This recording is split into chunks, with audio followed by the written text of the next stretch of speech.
आपकी team improve नहीं कर रही है? क्या आप अपनी टीम में ये नहीं देख पा रहे हैं कि फीडबैक एक्चुअली में कहां जा रहा है? क्या आप ये नहीं समझ पा रहे हैं कि आपकी टीम में विल इशू है या स्किल इशू है और कैसे इन चीजों को कंट्रोल करना चाहिए? तो आज की इस वीडियो में हम बात करेंगे इन्हीं चीजों के ऊपर, क्योंकि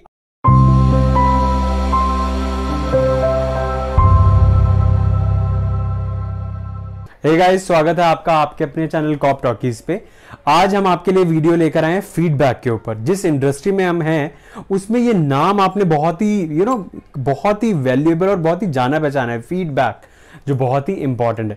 तो आज हम बात करेंगे एज अ सुपरवाइजर हमें फीडबैक देते हुए किन बातों का ध्यान रखना चाहिए, किन कॉन्सेप्ट को ध्यान में रख के हमें फीडबैक डिलीवर करने चाहिए।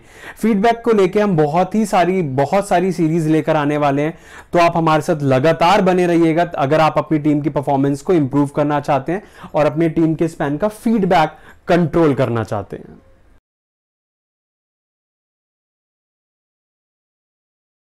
तो चलिए आगे बढ़ते हैं और जानते हैं फीडबैक कॉन्सेप्ट को।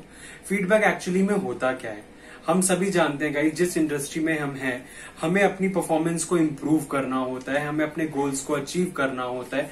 ऐसे में ये बहुत ही जरूरी है ऐसे एसोसिएट जिनको हम बॉटम क्वार्टाइल भी कहते हैं या जो हमारे टॉप क्वार्टाइल भी इवन क्यों ना हो, मतलब सभी एसोसिएट जितने भी एम्प्लॉयज हमारी ऑर्गेनाइजेशन में हैं, एक फीडबैक की जरूरत हर किसी को होती है। जो अच्छा कर रहे हैं उनको और अच्छा करवाने के लिए, जो अच्छा नहीं कर रहे हैं उनसे अच्छा करवाने के लिए, बट कहीं ना कहीं हर एक लेवल पे फीडबैक की जरूरत है, फीडबैक की इंपॉर्टेंस है।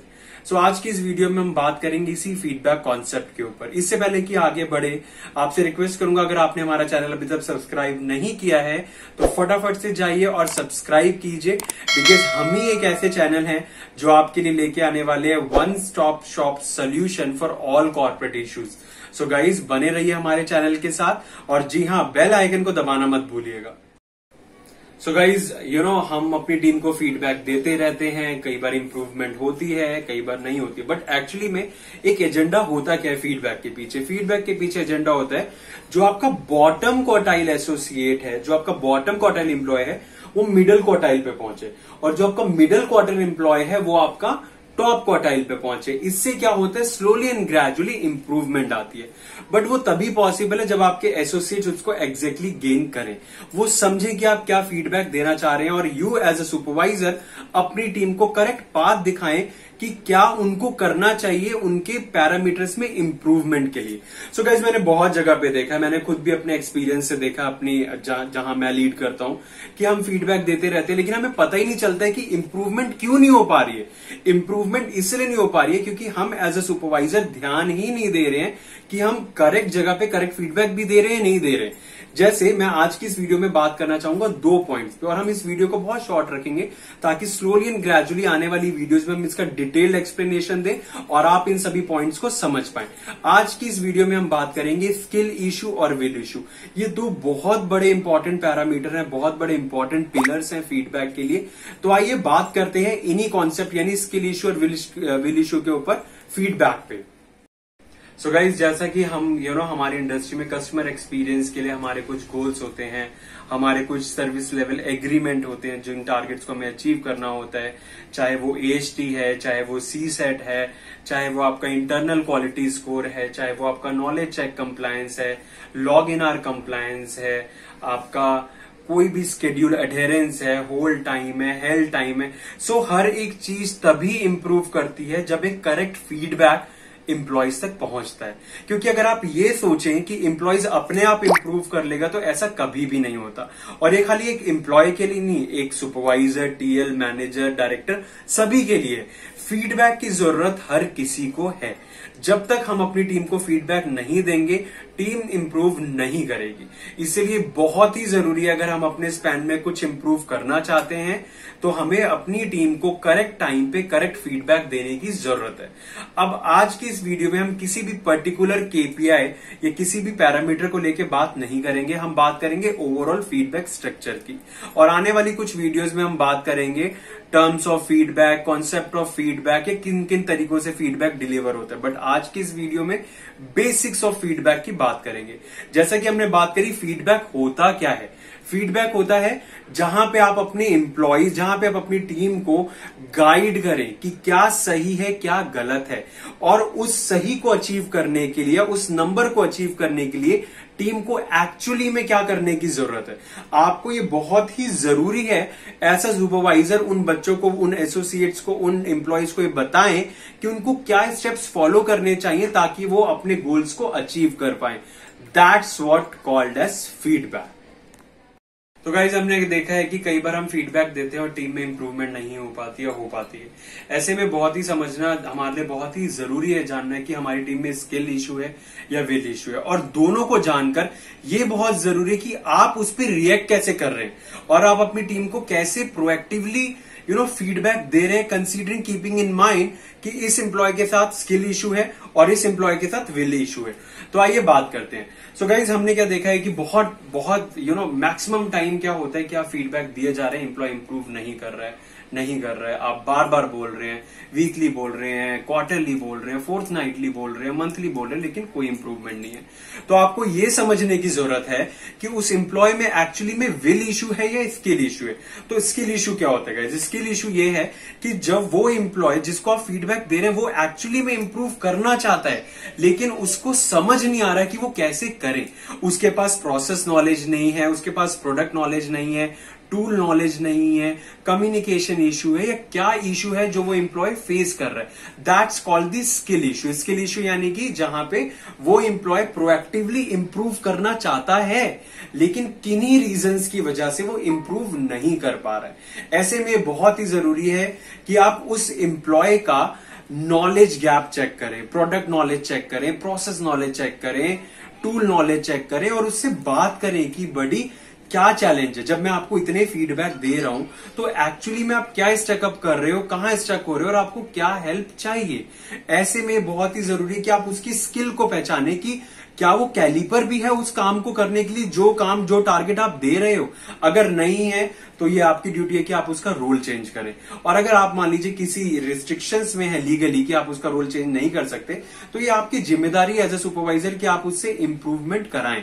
और उसके लिए आपका बहुत जरूरी है बेसिस स्किल, आप उस एम्प्लॉय को ट्रेन करें, आप उसे समझाएं, आप उसके लिए रिफ्रेशर्स अरेंज करें, नॉलेज अगर जरूरत पड़े तो उसे दोबारा ट्रेनिंग दे, प्रोडक्ट की जरूरत पड़े तो उसको ऑब्जेक्शन हैंडलिंग, कम्युनिकेशन, अपने L&D learning and development training हर जगह होता है। आपके क्वालिटी डिपार्टमेंट्स होते हैं, उनके पास जाइए, इस एम्प्लॉय के नाम की मेल भेजिए कि इसकी आप 1 दिन, 24 घंटे, 2 दिन, 1 वीक की ये XYZ ट्रेनिंग अरेंज करनी है।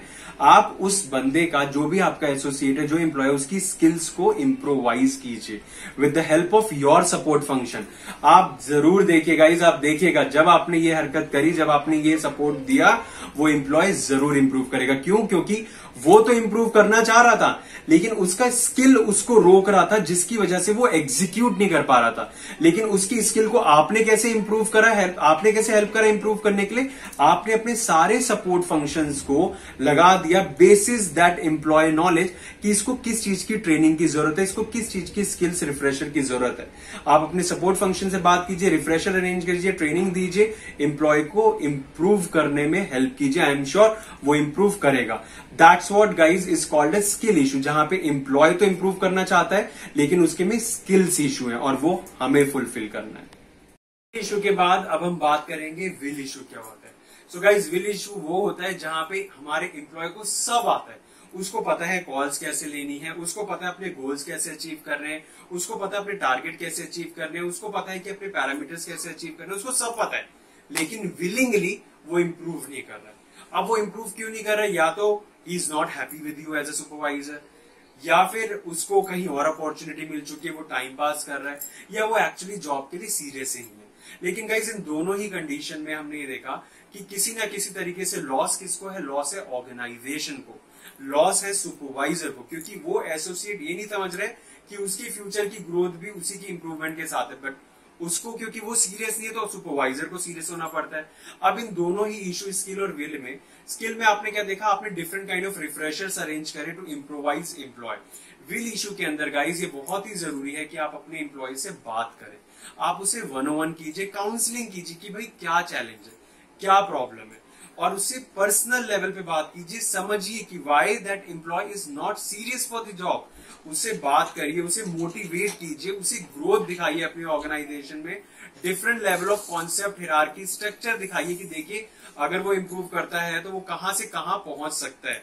तो ये चीजें उसको दिखाना बहुत जरूरी है। साथ ही अगर आपको लगता है कि उसकी कुछ पर्सनल रिक्वायरमेंट है, आप उसकी काउंसलिंग करने की कोशिश करो, चाहे चाय ब्रेक पे करो, चाहे सुट्टा ब्रेक पे करो, चाहे मीटिंग रूम्स के अंदर करो, but do not speak in front of all the employees. Have a one on one with the employee और अंडरस्टैंड कि उसको चैलेंज क्या है, कि वो एक्चुअली में सारी नॉलेज होने के बाद भी सेंटर में परफॉर्मेंस क्यों नहीं दिखा रहा है, या willingly why he is not improving. तो अभी तक हमने क्या समझा गाइस कि अगर हमारे एम्प्लॉय को स्किल इशू है तो हम उसकी इम्प्रूवमेंट कैसे कर सकते हैं, अगर हमारे एम्प्लॉय के साथ विल इशू है तो हम उसको कंट्रोल कैसे कर सकते हैं। स्किल इशू में आपने रिफ्रेशर्स अरेंज करें, स्किल इंप्रूव करी। विल इशू में आपकी काउंसलिंग की बहुत जरूरत है अपने एसोसिएट के साथ, अपने एम्प्लॉय के साथ। अब इन दोनों ही सिचुएशन में गाइस बात आती है अब भी इम्प्रूवमेंट है या नहीं है। तो बात करते हैं स्किल इशू की और विल इशू में। अगर मान लीजिए एम्प्लॉय इंप्रूव कर गया है तो आपको ये इंश्योर करना है कि आप अपना फीडबैक कंटिन्यू रखें, इररिस्पेक्टिव उसकी इंप्रूवमेंट है तो भी। यानी कि अगर एम्प्लॉय इंप्रूव कर रहा है अपनी परफॉर्मेंस में, ऐसा नहीं है कि देन आप फीडबैक देना बंद कर दें, क्योंकि फीडबैक आपको कंटिन्यूअसली देते रहना है और तब तक देते रहना है जब तक वो टॉप क्वार्टाइल में ना आ जाए। और मैं तो ये कहूंगा कि अगर वो टॉप क्वार्टाइल में भी आ गया है तो भी आप फ्रीक्वेंसी ऑफ फीडबैक कम कर सकते हैं, लेकिन फीडबैक फिर भी बहुत जरूरी है हर एक एम्प्लॉय के लिए। अगर आपने देखा कि आपके फीडबैक देने के बाद भी एम्प्लॉय में इंप्रूवमेंट नहीं है, ऐसी सिचुएशन में गाइज अगर उसका स्किल इशू है, फर्दर आप उससे बात कीजिए। लेकिन अगर विल इशू है, आपने काउंसलिंग कर ली है, सब समझा दिया है, उसके बाद भी एम्प्लॉय को कुछ समझ नहीं आ रहा है, देन अब ये सही टाइम है कि आप उस एम्प्लॉय को रेफर टू एचआर करें या रेफर करें अपने बॉस के पास कि ये एम्प्लॉय इंप्रूव नहीं करना चाहता है। क्योंकि अननेसेसरली काउंट को लेके भी टीम में चलने का कोई फायदा नहीं है, बिकॉज एक ही चीज के ऊपर आपको डेली सुनना पड़ेगा। इससे अच्छा है कि क्योंकि आपने एक्सपेक्टेशन क्लोज करने की कोशिश करी लेकिन वो नहीं हुई, employee is not ready to listen, hence आपको इस जरूरत है कि आप उसका केस आप अपने नेक्स्ट लेवल पे फॉरवर्ड कर दे। बट यस, अगर आपका एम्प्लॉय इंप्रूव कर रहा है किसी भी सिचुएशन में तो आप इंश्योर करें कि आप उनका नाम आरएनआर में भेजें रिवॉर्ड्स एंड रिकॉग्निशन के लिए। आप फ्लोर पे अनाउंस करें उनकी प्रोडक्टिविटी को लेके कि ये इंप्रूवमेंट आई है, आप उनको मोटिवेट करें ताकि जो भी इंप्रूवमेंट आई है उसकी कंसिस्टेंसी बनी रहे, जो सबसे इंपॉर्टेंट है। इसी के साथ आज हम अपनी वीडियो को यहीं एंड करेंगे। आने वाली और वीडियोस में हम बात करेंगे फीडबैक कॉन्सेप्ट के ऊपर मोर डिटेल्स में। So stay with cop talkies and I am sure this is gonna help you out by any ways. Thank you so much for watching our video. Stay safe, stay well.